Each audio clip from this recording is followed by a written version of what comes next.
न्यायी राजा या पुस्तकाच्या मुखपृष्ठावर एक छान राजा आणि कबूतर आणि सुसाना दिला आहे आणि मनपृष्ठावर गोष्टीची नावे आणि छान छान गोष्टी दिल्या आहेत. गोष्टीची किंमत 20 रुपये आहे. लेखिकाचे नाव शिल्पा निंबाळकर आहे. आता मी तुम्हाला गोष्ट सांगतो. एक वर्षी एक राजा होता. तो दयाळू आणि द्यावी होता. त्याच्याकडे लोक यायचे मदत करायला. तो सगळ्यांची मदत करायचा. एके दिवशी त्याच्या जवळ एक कबूतर आला.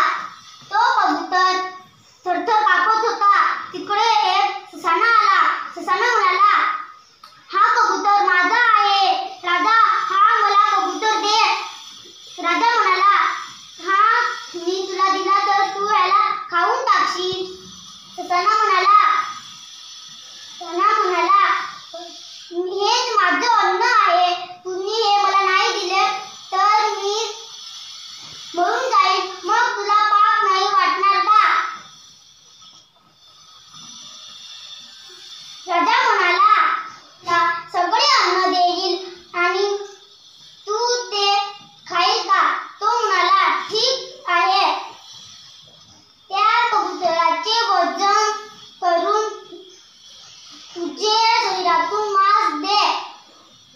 राजा म्हणाला, ठीक आहे. त्याने तराजूची एक घे आणि चाकू घेऊन त्याने थोडेसे मांस दुसऱ्या फळ्यांवर ठेवले. तेव्हा तिकडे कबुतराचे वजन जास्त होते आणि त्याचे मांस थोडेसे कमी होते. तो राजा त्या फळ्यांवरच बसला.